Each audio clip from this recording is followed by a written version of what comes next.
Our diversity is not our strength.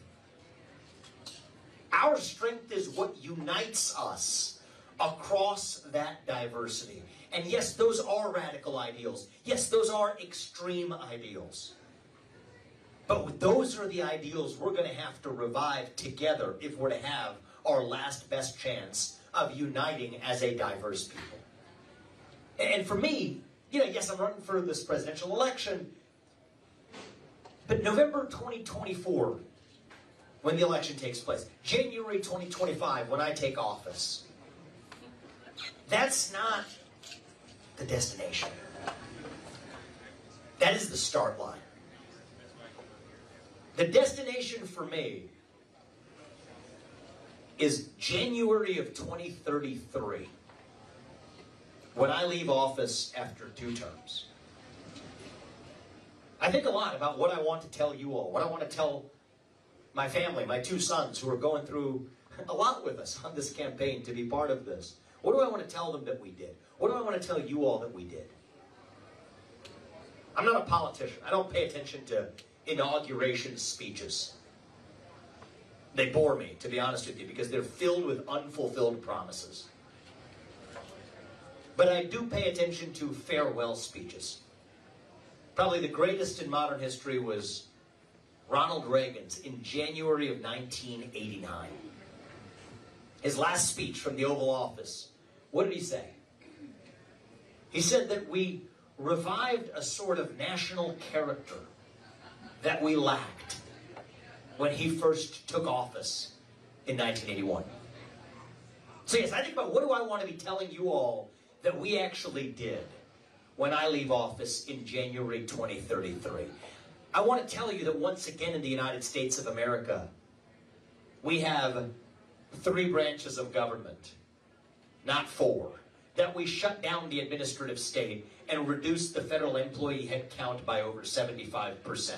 I want to tell you that we are no longer dependent on our enemy, Communist China, for our modern way of life. I want to tell you that our economy is growing once again at the fastest rate in the developed world because we embrace capitalism instead of apologizing for it. But above all, I want to tell you that my 2 sons and their generation, that they are once again proud to be citizens of this nation. That is what we need to revive, is pass on that American identity to our sons and daughters. 16%, less than 16% of Gen Z says today that they're proud to be American. 60% of them say they would sooner give up their right to vote than to give up their access to TikTok. I'm not making this up. I wish this was a joke. This is the stuff of national crisis. And the only way we're actually going to fix that crisis is by all of us, not just me, all of us, starting to speak openly again and standing for the truth. At your parent-teacher conferences, at the dinner table, with your kids, with your parents, with your friends, when you're in that conference room where you're the only person in the room who believes what you do, you have an obligation now, we have an obligation now, to stand up and say it. You don't know the best measure of how well we're doing as a country? It is the percentage of people who feel free to say what they actually think in public. Right now we're doing poorly. The only way we're going to do better is all of us starting to talk openly again. And that is what this campaign is really all about. Speaking the truth, the hard truths, without apology, standing up for the truth, because that is who we are as a people. God is real. There are 2 genders. Fossil fuels are a requirement for human prosperity. Reverse racism is racism. An open border is not a border. Parents determine the education of their children. The nuclear family is the greatest form of governance, known to mankind. Capitalism is the best system known to man to lift us up from poverty. There are 3 branches of government, not 4. And the U.S. Constitution, it is the strongest guarantor of freedom in human history. That is the truth. We fight for the truth. We stand up for the truth. That is what won us the American Revolution. That is what will win us the revolution of 2024. Thank you all. Let's open this up. Let's have a conversation. Thank you for coming out this afternoon. We're just getting warmed up. I'm excited to hear from you guys. Thank you.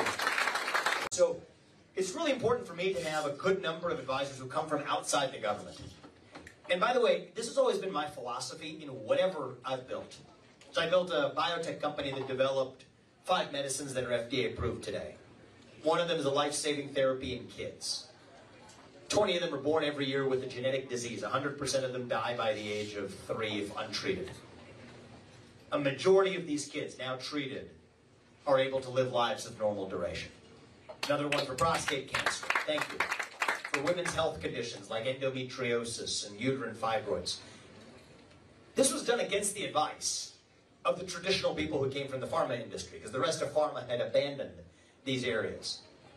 So about half the people at the company that I recruited purposely came from outside of big pharma. That's unheard of, right? They're people from other industries, totally different, but who said, yeah, this is a broken industry, it appears to be corrupt, let's just change it, do it differently. When I built my asset management firm, Strive, to compete against the likes of BlackRock and State Street and Vanguard by standing up to the ESG cartel and instead telling companies to focus on profits and products over politics and social agendas, again, it was over 50% outsiders to the asset management industry who stepped in to do it. Even in this political campaign, many people in my campaign right now, in our growing team, it's kind of like a company, it's short-lived. It's 18 months or so till we get to the election from when we start, are still outsiders. Many of them are outsiders to politics, and I think that's a good thing. The more people who I meet growing up within politics, the more I think that that's a better decision we've made. I want to take my approach to the federal government the same way. We'll have some people who come from within, who are open-minded, but a good number of people who bring a blank slate, a fresh impression. I mean, I've enjoyed getting to know better Elon Musk recently. I expect him to be an interesting advisor of mine, because he laid off 75% of the employees at Twitter. Well, I want to lay off 75% of the employees of the federal government. And then the effectiveness actually went up. Oh, and by the way, he released, I like one of the things he did, released the Twitter files. Just make it transparent. You don't have to, you can talk about what changes you want to make later, but first, shine the sunlight. Roll the log over, see what crawls out. I want to release the state action files. I've said this for a long time, actually. Anytime the federal government has pressured a private company to do what the federal government could not do on its own, publish it. Let's see it. Let's see what crawls out. We have to have transparency. We have to have the truth if we're to reform, and then shut down those agencies, and then, you know, kind of like you did to Twitter, you turn it into X. That's kind of what I want to turn the federal government into, is one big X as well, through most of those administrative agencies. But it gives you a sense of people coming in from the outside. You know, people whose names you wouldn't have heard of, but who are really smart in their respective areas of domains of understanding how to drive effectiveness in an organization that didn't come from government. It's a big part of how I'll do it. But the other thing that's really important is you can't just bend the knee to your advisor. You're not here to be a puppet in the White House. Now, the current president we have in the White House is absolutely a puppet. I don't say this jokingly. Joe Biden is not running this country. He is a human appearance fill-in that is doing the work of the managerial class in the administrative state. I do not want to be a hollowed-out husk of a puppet. So when those same advisors tell me, as they told Trump, that no, you can't fire these people because of civil service protections, I'll say, thank you very much, but I've read the law, and I've studied the Constitution, and we're going to fire them. And they're going to sue us, and we're going to take it to the Supreme Court, but I've also studied the Supreme Court, and know that we will win 6-3 when we get there, and that that's a good thing. Because now the next president won't have his hands tied in the same way. That's how we drive change, with conviction. I appreciate that question. Thank you. I'll keep it short and sweet. Thanks for taking my question. You mentioned that you grew several companies. So my question is essentially, do you have any plans for making it easier for businesses to grow and thrive, especially in smaller communities, small businesses, or I guess businesses of any size. What are your plans on that? Thoughts on that? Great question. So not only do we have to fire that 75% headcount reduction in the federal government, that's the fountainhead of new regulations that act like a wet blanket on the U.S. economy. But on day one, and I'll tell you why I'll do this, it's on principle. On day one, I will rescind a majority of the federal regulations that were created without Congress actually acting.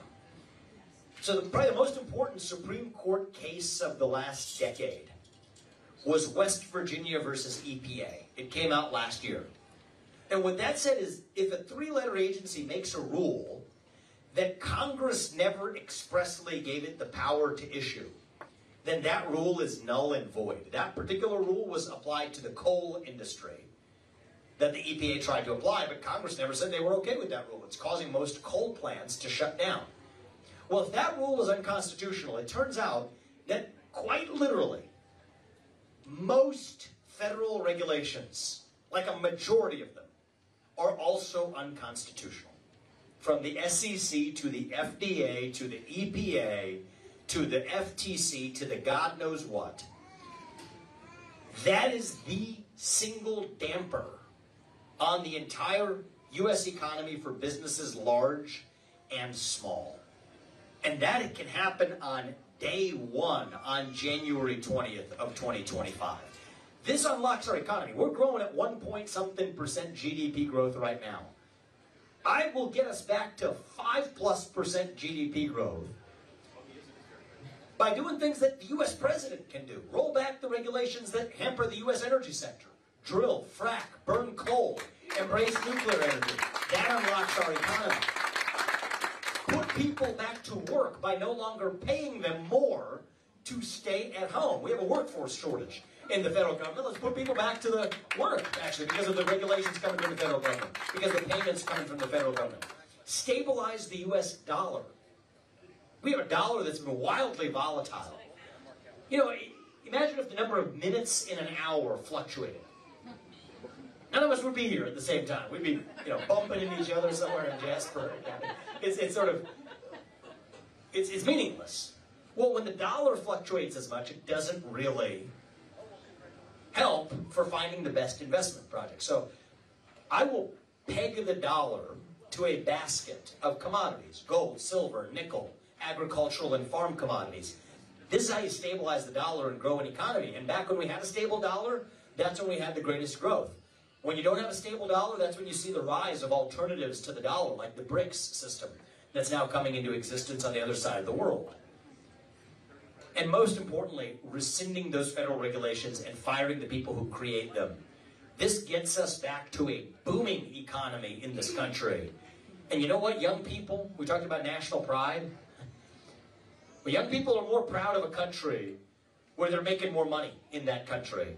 And it will make it that much easier to reunite this country if we're doing it against the backdrop of real economic growth, once again, in the United States of America. I appreciate that, Anna. Thank you. So many Republicans have lost faith in our voting system. And they say they're not going to vote because it doesn't matter. How are we going to change that? Well, I think the first part of the concern is correct. The second part is completely backwards in terms of the way we actually have to correct for this, right? So let me just give you my solution on election integrity in this country. Okay, I think we have to move forward as one nation. And so here's the deal I'm willing to do with people who even disagree with me on this topic or say that you're a threat to our democracy for even bringing up the question about election integrity. You're a threat to our democracy. Whose democracy? I don't know, they never say, but our democracy. Okay? So I had to ask the gods at MSNBC. I really don't get it. Say them too. So here's what I would say. This should not, what I'm going to give you is not going to be controversial. Single day voting on election day. Make election day a national holiday so people can actually do it. Paper ballots. And most importantly, government-issued ID that matches the voter file.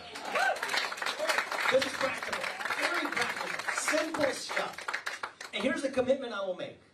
And I will keep this commitment, and I will ask all of you to join me as I lead this country to help us keep this commitment. If we achieve that in this country, very practical, very achievable. It's not theoretical stuff, like really tangible stuff. If we achieve those 4 things, then I will lead this country and I will ask all of you to come along with me in dropping our complaints about ballot fraud or election integrity. And I think that if you really believe that the questions about and concerns, which I share, about election integrity, are a threat to our democracy, then this should be a simple proposal that you should be able to agree to. One-day voting, that is a holiday, paper ballot and government-issued ID, matching the voter file. This is doable. But if we land on the moon, we can certainly do this. So the question is, do we have the will to actually do it? I can't do it yet. I'm a private citizen. I'm not that different than you guys. All I did is I filled out a form that said I'm running for president, so now I'm up here and get to talk to you guys. I'm a private citizen. Many of you are business owners. I'm a business owner too. I'm a father of 2 sons. I'm running for president as an outsider, though. Because the only way we're going to get that done is if we win this election in a landslide. But I think about a train that's riding broken rails. I'm like the train. I can't fix the rails. The best we can do is be a freight train and steamroll through anything that stands in our way. So I want to build that broad coalition. I've traveled from the south side of Chicago to Kensington in the inner city of Pennsylvania, Philadelphia, all the way to California, even the few days before the debate. I'm on the West Coast. People ask, what the heck are you doing? I'm not running to lead a political party. I am running to lead a nation. And I think that in order to revive that nation, when we are skating on such thin ice as a country, we cannot afford an election where the Monday after Election Day, MSNBC and CNN are quietly trotting out the winner. Now, this cannot be another razor-thin election. This has to be a moral mandate, like Reagan delivered in 1980. And my top reason for being in this race is that because of the generation that I represent, because I am an outsider, because I'm not a product of partisan politics, because I've lived the American dream and can speak to it, I think I am the only person in this race who can actually deliver that landslide, that moral mandate. And after we've done that, then yes, we will get the 4 things I said done, so we once again have election security in the United States of America. Thank you for that. I appreciate it. Okay. A question, comment? Yes. To refer back to you, I just want to be honest, and your answer was slightly offensive. The United States of America has the most secure elections. We send our military to other countries to ensure they have safe and fair elections. And have you ever volunteered or worked for an election? So I just want to say that's very offensive. And if you don't believe in our military when they go over to other countries and ensure that and that they're safe, I don't think you've ever actually worked an election. May I ask you a question? Yes. What's your name? My name's Michelle Smith. Michelle. First of all, I want to say it takes a lot of courage to come to a room full of people who probably, you would assume, disagree with you, to still stand up and speak your mind. And I want to congratulate you. I respect that. I really do. That's very American, actually. It's distinctly American. And we stand for that in this principle in this country. Now, let me ask you a question, honestly. What was offensive? The fact that you said we will make our elections secure. Our elections are secure. I would say the problems are different states have different timings, and so people don't understand. And I'll give an example, right? When the polls closed on Election Day, Joe Biden was leading Florida, because in Florida, they count the mail-in ballots first, right? Gotcha. And then they count the day of. So at the end of the evening, Biden no longer had this huge lead, and Trump won Florida. The opposite happened in Pennsylvania, right? Can I just ask you one question? Because I know that we're getting into the electoral history of this, but because this is productive. What is offensive about Election Day being a holiday? or voting on election day. You said, or paper what ballots. was offensive was you said we will make the election secure again. They are already secure. It is the nonsense and people saying it's not secure that's causing people to think that they're not secure. So can I make you a deal? Because we're both Americans, we both share our principles of free speech in common.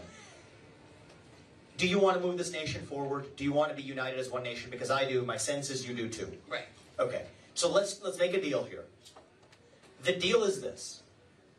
Let's make Election Day a national holiday. We can call it National Suffrage Day. Celebrate actually many of the events of our national history of different groups that were denied suffrage, getting suffrage. That's Election Day as a holiday. Let's agree that we all vote on that day. Accommodations for handicapped people that can't leave their home, fine, we'll deal with that. But Election Day, everybody votes on Election Day with a paper ballot, and they have to present government-issued ID. Just like you have to do to drive a car, you have to present government-issued ID to cast your ballot.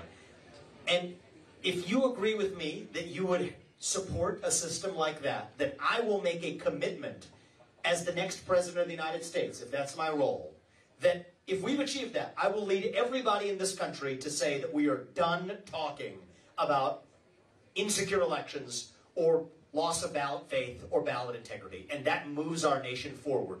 Are you willing to do that deal with me? Because I think it will help move our nation forward. There's concern because, like, my mother's disabled. Now, listen. So we'll, accommodations for the disabled. There is secure. There are people that cannot go to the polls due to work. I mean, you have doctors and surgeons that may not. I mean, there has to be. There will be accommodations. Accommodations. I will guarantee that. Somebody could be on vacation for a month in Europe doing whatever. Well, then they don't get to vote. If vacation, don't get to vote. Handicap or doctor working, yes, you do. Vacation in Europe, maybe you should stay there. but no, I'm just kidding around. So, I mean, I'm not saying things can't change Yeah. and make better, but to say we're not secure when we are the ones that send our military around the world to secure elections, that, I mean, like, I've never been in the military. Well, thank you for your question. And I will tell you this, if we, as a fellow American one to another who disagrees on some of the premise, we have to move this nation forward. I've laid out a very practical way to do it. If none of those four elements are offensive, forget everything else I said then. Just let's agree on those four elements, and I will do my part, and we will stop complaining about election integrity once we've achieved that practical solution. So thank you for asking that question. I appreciate it. This is great. I have one stumbling block I'm running into, Sure. and that is my perceived on where you are on Israel. Please articulate that. Absolutely. Thank you. So one of the things I've learned in partisan politics, I'm new to politics, is this is a dirty game. People say they'll distort what you say. I did not expect people will literally make up things that you've never said. So I'll be very clear about where I am on Israel. By the end of my first term, our relationship with Israel will be stronger than it has ever been, because I approach it as a true friendship, not as some sort of transactional client relationship. And I say this as somebody who's been to Israel countless times in the last decade. Some of my closest business partners are in Israel, or were, back when I was running my company, were in Israel. Here's what I believe. We need to get over the most anti-Semitic policy the West has had, which is holding Israel hostage over the Palestine issue, by taking the Abraham Accords summit and moving that to the next level. This was a great accomplishment of the Trump administration. Started to integrate Israel back into the security and economic infrastructure of the Middle East, even before the Palestine issue is resolved. I want to take that to the next level. Get Saudi Arabia, Oman, Qatar, Indonesia into that pact. I want to further stand firmly with Israel to make sure that Iran never, never, ever, ever gets any nuclear capability. Fundamental to our own security interests and Israel's. And I also want to do what good friends do to one another. They learn from each other.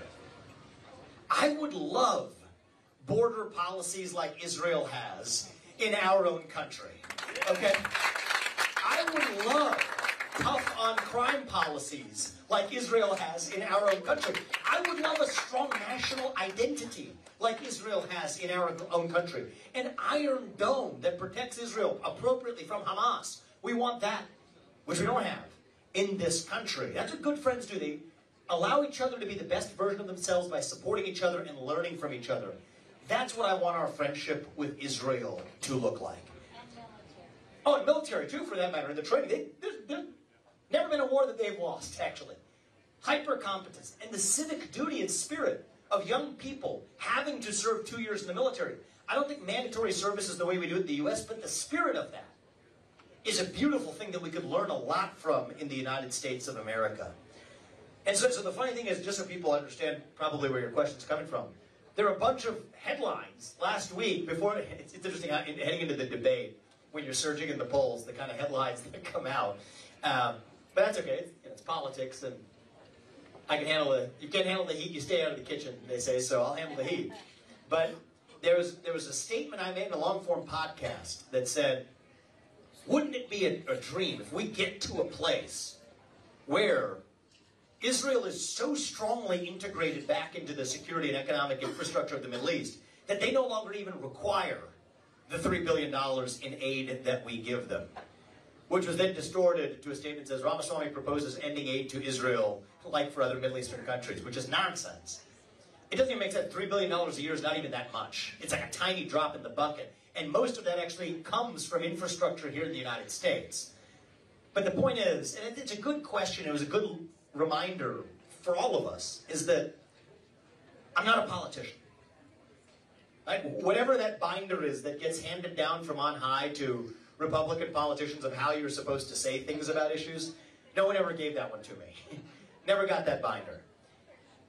I'm saying things based on first principles and actual convictions. And so for me, it's not like that. The binder, as I've learned, teaches you to say, we stand with Israel, and we're firm. That's like the first thing you're supposed to say, and then you go to the second thing. My reason for standing with Israel is because I believe it is deeply in American interests to do so. And I come to it with my own conviction, which means we're actually going to see it through, rather than approaching it as a check-the-box transactional client relationship. No, it will be a true friendship and partnership. And that's how I see it. Thank you for asking that question. I'm really glad about it.